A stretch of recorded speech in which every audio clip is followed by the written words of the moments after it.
प्रिय विद्यार्थियों एवं मेरे साथियों, आज की इस क्लास में इस वीडियो के अंतर्गत हम सभी लोग सभी प्रतियोगी परीक्षाओं में पूछे जाने वाले सामान्य ज्ञान सामान्य विज्ञान के टॉप 20 क्वेश्चंस के बारे में चर्चा करेंगे।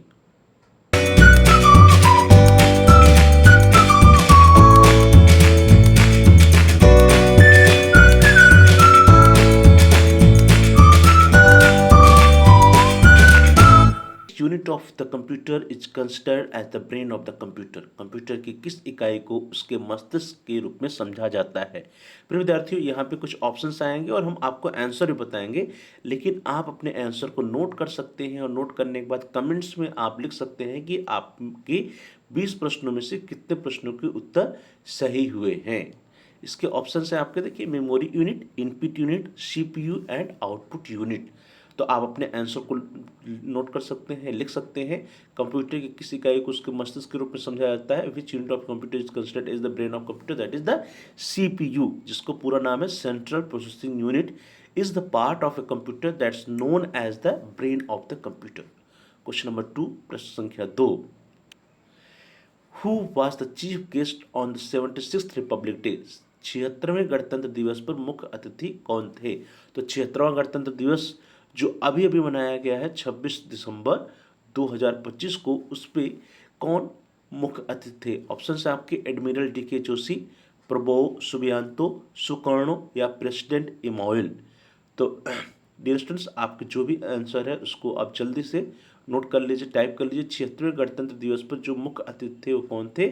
He was प्रबोव Subianto. 76वें गणतंत्र दिवस 26 जनवरी 2025 पर आयोजित समारोह में इंडोनेशिया के राष्ट्रपति प्रबोव सुबियांतो मुख्य अतिथि बने थे।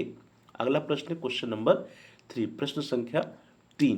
क्वेश्चन इज, भारत में बीटिंग रिट्रीट समारोह कब मनाया जाता है। When is the beating retreat ceremony celebrated in India. आपके ऑप्शन है 26 जनवरी, 29 जनवरी, 1 जनवरी या 15 अगस्त। तो अपने आंसर्स को नोट कर सकते हैं, दे भी सकते हैं। क्या है इसका राइट आंसर जो है, दैट इज द 29 जनवरी, 29 जनवरी। भारत में 29 जनवरी को प्रतिवर्ष बीटिंग रिट्रीट के साथ गणतंत्र दिवस का समापन किया जाता है।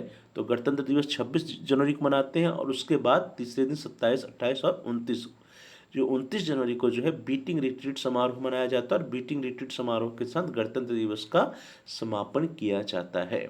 अगला प्रश्न, प्रश्न संख्या 4, question number 4। The question is, which of the following is an input device of a computer. निम्नलिखित में से क्या कंप्यूटर का इनपुट डिवाइस है। ऑप्शन है आपके प्रिंटर, स्कैनर, मॉनिटर या स्पीकर। तो अपने आंसर को टाइप कर सकते हैं, नोट कर सकते हैं। देखिए, प्रिंटर से प्रिंट आउट बाहर निकल के आता है, मॉनिटर से हमको सब कुछ दिखाई देता है, स्पीकर से आवाज़ आती है। तो इस तरह से इसके आधार पे जो इनपुट डिवाइस होगा कौन होगा, स्कैनर। स्कैनर से हम कुछ भी स्कैन करके कंप्यूटर के अंदर प्रेषित कर सकते हैं और इनपुट डिवाइस यही होता है जिससे हम डेटा को कंप्यूटर के अंदर प्रेषित करते हैं। तो यहाँ पे जो बी ऑप्शन है, scanner, is the right option. Next question, question number 5, प्रश्न संख्या 5। प्रश्न है, which microorganism is responsible for the pure water of river Ganga. कौन सा सूक्ष्म जीव गंगा नदी के शुद्ध जल के लिए जिम्मेदार है। ऑप्शन है बैक्टीरिया, हाइड्रोफाइट्स, साइनोफेजेस, बैक्टीरियोफेजेस। जीवाणु, हाइड्रोफाइट्स, साइनोफेजेस या बैक्टीरियोफेजेस। तो डियर स्टूडेंट्स, जो गंगा नदी है, गंगा नदी के पानी को हम लोग शुद्ध मानते हैं, उसके लिए एक जो है ऑर्गेनिज्म, माइक्रो ऑर्गेनिज्म जिम्मेदार कौन सा है, that is bacteriophages. Water of river Ganga is pure due to the presence of bacteriophages. Bacteriophages are viruses that infect and destroy bacteria. Bacteriophages ऐसे विषाणु होते हैं, वायरस होते हैं जो कि बैक्टीरिया को खा जाते हैं, उनको डिस्ट्रॉय कर देते हैं और उन्हीं के कारण जो गंगा नदी है उसका जो जल है वो शुद्ध होता है, क्योंकि उसमें बैक्टीरिया पनप नहीं पाते हैं। अगला प्रश्न है क्वेश्चन नंबर 6, प्रश्न संख्या 6। Question is, which of the following is a web browser. निम्नलिखित में से क्या एक वेब ब्राउजर है। ऑप्शंस हैं MS word, adobe page maker, Google Chrome या टैली। तो आप अपने आंसर को नोट कर सकते हैं, दे सकते हैं कि इसमें जितने ऑप्शंस दिए गए इसमें से कौन सा एक वेब ब्राउजर है। तो हम सभी लोग सबसे अधिक यूज करते हैं गूगल क्रोम। तो गूगल क्रोम क्या है, एक वेब ब्राउजर है। तो इस तरह से जो सी ऑप्शन है, C option is right option. Google Chrome के अलावा भी ढेर सारे डिफरेंट वेब ब्राउजर्स हैं, जैसे माइक्रोसॉफ्ट एज है, मोजिला फायरफॉक्स है, एप्पल सफारी है, माइक्रोसॉफ्ट इंटरनेट एक्सप्लोरर है, ओपेरा है, ब्रेवे है, टॉर है। ढेर सारे वेब ब्राउजर है, लेकिन हम सभी लोग सबसे ज़्यादा गूगल क्रोम को यूज करते हैं। गूगल क्रोम बहुत अधिक प्रचलित है। अगला प्रश्न है प्रश्न संख्या 7, question number 7। Question is a computer system is a combination of, एक कंप्यूटर निकाय संयोजन होता है सॉफ्टवेयर्स का, हार्डवेयर का, पेरिफेरल डिवाइसेस का, या उपयुक्त सभी का। तो एक कंप्यूटर जो सिस्टम होता है, जिसको हम कहते हैं कि पूरा कंप्यूटर सिस्टम, उसमें क्या होता है, सिर्फ सॉफ्टवेयर होता है, सिर्फ हार्डवेयर होता है, या सब कुछ होता है। तो all of the above, software भी होता है, हार्डवेयर भी होता है, और उसके एक्सेसरीज डिवाइसेज जो पेरिफेरल डिवाइसेज भी होती है। तो इस तरह से ऑल ऑफ दिस या उपयुक्त सभी का। Computer system is the combination of two components, hardware and software, और इसके अलावा भी पेरिफेरल डिवाइसेज भी हो सकती हैं। तो अगला प्रश्न क्वेश्चन नंबर 8, प्रश्न संख्या 8। Who is the supreme commander of the army in India, Bharat में सेना का सर्वोच्च कमांडर या सेनापति कौन होता है? Your options are prime minister, प्रधानमंत्री, डिफेंस मिनिस्टर, रक्षा मंत्री, प्रेसिडेंट, राष्ट्रपति, या होम मिनिस्टर, गृह मंत्री। तो डियर स्टूडेंट्स, अपने आंसर को जल्दी से मार्क करिए। The right option is, right answer is president of India. जो भारत का राष्ट्रपति होता है, वही भारत की तीनों सेनाओं का सर्वोच्च कमांडर या सेनापति होता है। तो C option is the right option. Next question है क्वेश्चन नंबर 9, प्रश्न संख्या 9। प्रश्न है world war second ended in which year, द्वितीय विश्व युद्ध किस वर्ष समाप्त हुआ? ऑप्शंस हैं आपके 1939, 1940, 1945 या 1947 में। तो आपने आंसर को मार्क कर सकते हैं dear students. World war second अर्थात द्वितीय विश्व युद्ध कब समाप्त हुआ था? तो राइट ऑप्शन है 1945 में। जो वर्ल्ड वार जो सेकेंड है, वो जो चला था, वो 1 सितंबर 1939 से 2 सितंबर 1945 तक, लगभग 6 साल 1 महीने 1 दिन चला था। तो इस तरह से 2 सितंबर 1945 को एंड हुआ। तो इसका राइट ऑप्शन क्या होगा? C option 1945। वैसे भी हम लोग जनरली याद करते हैं कि जो द्वितीय विश्व युद्ध हुआ वो 1939 से लेकर के 1945 तक चला था। तो राइट ऑप्शन क्या है? C 1945। Next question question number 10, प्रश्न संख्या 10। Who is the present chief of the Indian army, भारत के वर्तमान सेना प्रमुख कौन हैं? ऑप्शन है lieutenant general Vikrant Parashar, lieutenant general Gurbir Pal Singh, lieutenant general Anil Chauhan, या जनरल उपेंद्र द्विवेदी। तो डियर स्टूडेंट, जल्दी से आप अपने आंसर को मार्क कर सकते हैं। द राइट ऑप्शन इज, जो सही उत्तर है that is D option, general Upendra Dwivedi. General Upendra Dwivedi Bharat के वर्तमान सेना प्रमुख हैं। He is the present chief of the Indian army. चलिए आगे बढ़ते हैं। अगला प्रश्न आपकी स्क्रीन पर है क्वेश्चन नंबर 11, प्रश्न संख्या 11।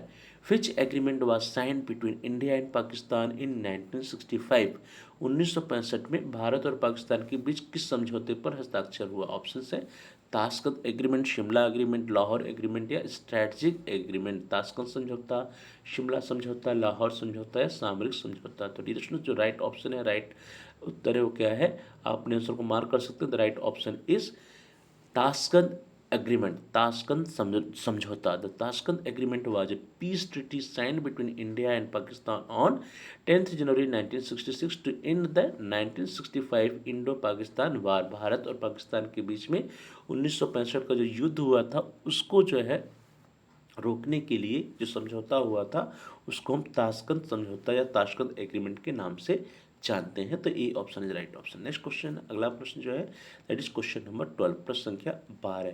Who is the current chief of defence staff of India, Bharat के वर्तमान चीफ ऑफ डिफेंस स्टाफ कौन है? सीडीएस जिसको हम लोग शॉर्ट में कहते हैं, सीडीएस करंट टाइम में कौन है? ऑप्शन है lieutenant general Vikrant Parashar, lieutenant general Gurbir Pal Singh, lieutenant general Anil Chauhan, या जनरल उपेंद्र द्विवेदी।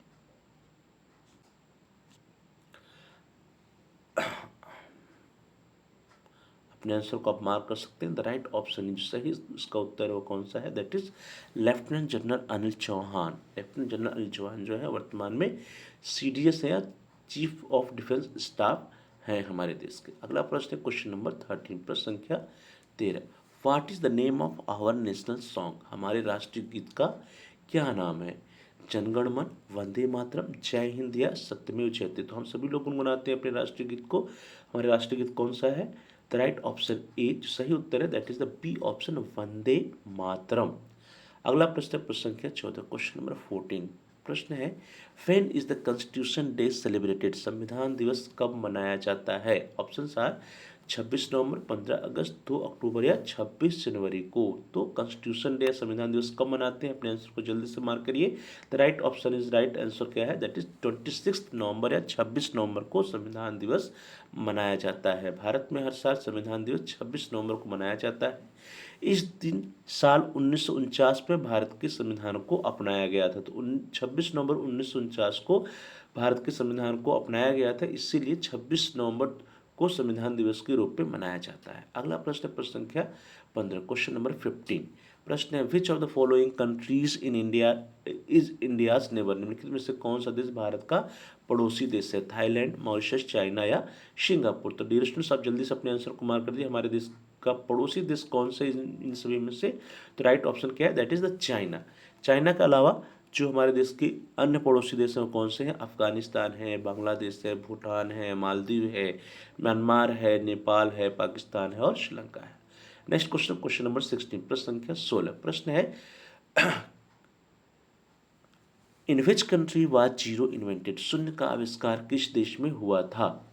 आपके ऑप्शंस हैं मिस्र में, अमेरिका में, चीन में या भारत में। तो डियर स्टूडेंट्स इसके लिए हम सभी लोग गौरवान्वित हो सकते हैं कि जो शून्य का आविष्कार है प्राचीन समय में कहाँ पे हुआ था, हमारे देश भारत में हुआ था, इंडिया में हुआ था। तो यहाँ पे D option is right option. The concept of zero was developed in ancient India, प्राचीन भारत में जो है शून्य का जो कंसेप्ट है, जीरो का जो कंसेप्ट है वो आया था। तो भारत में शून्य की अवधारणा का विकास 5वीं शताब्दी ईस्वी में हुआ था। चलिए आगे बढ़ते हैं। अगला प्रश्न क्वेश्चन नंबर 17 प्रश्न संख्या 17।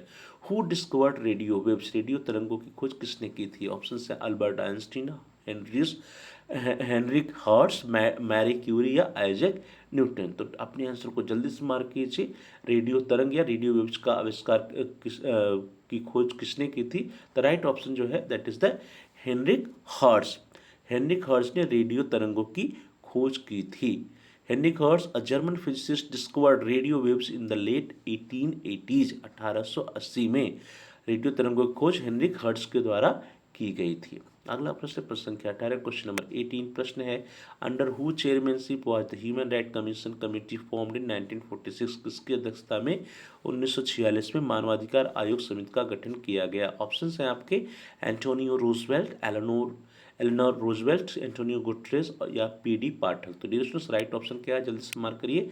इसका जो सही उत्तर है that is the B option Eleanor Roosevelt जो है इनकी अध्यक्षता में 1946 में मानवाधिकार आयोग समिति का गठन हुआ था। Eleanor Roosevelt chair the United Nations convention on human rights and the universal declaration of human rights drafting committee in 1946। Next question number 19 प्रश्न संख्या 19। प्रश्न है who design the Indian national flag tricolour, भारतीय राष्ट्रीय ध्वज तिरंगे को किसने डिजाइन किया था। ऑप्शन है महात्मा गांधी, डॉक्टर भीमराव अंबेडकर, पिंगली वेंकैया या लाल बहादुर शास्त्री। तो डियर स्टूडेंट्स इसका राइट ऑप्शन क्या है जल्दी से मार्क करिए। इससे सही उत्तर है C option Pingali Venkaiah. The national flag of India was designed by Pingali Venkaiah in 1921। 1921 में पिंगली वेंकैया के द्वारा हमारे राष्ट्रीय जो ध्वज है तिरंगा उसको डिजाइन किया गया था। अगला प्रश्न है प्रश्न संख्या 20 question number 20। In which article of the constitution the right to education is guaranteed, संविधान के किस अनुच्छेद में शिक्षा के अधिकार की गारंटी प्रदान की गई है। ऑप्शन हैं आपके आर्टिकल 21, 21A, 19 या 14, अनुच्छेद 21, अनुच्छेद 21 से, अनुच्छेद 19 से, अनुच्छेद 14। तो डियर स्टूडेंट्स जल्दी से अपने आंसर को मार्क करिए, बहुत ही इंपॉर्टेंट क्वेश्चन है। तो जो इसका राइट ऑप्शन है that is the article 21A, अनुच्छेद 21A में जो है शिक्षा के अधिकार की गारंटी प्रदान की गई है। The right to education in India is guaranteed in article 21A of the constitution of India. This article was added by the 86th amendment act of 2002। 2002 में 86वां संविधान में संशोधन करते हुए इस आर्टिकल को जोड़ा गया है। तो राइट ऑप्शन क्या है अनुच्छेद 21A। तो डियर स्टूडेंट्स ये 20 प्रश्न थे जो कि बहुत ही इंपॉर्टेंट है आप सभी कॉम्पिटिटिव एग्जाम्स के लिए। इन सभी प्रश्नों की तैयारी आप अच्छे से कर लीजिएगा। आप सभी लोगों का बहुत बहुत धन्यवाद। Thanks for watching, thanks to all of you. Please like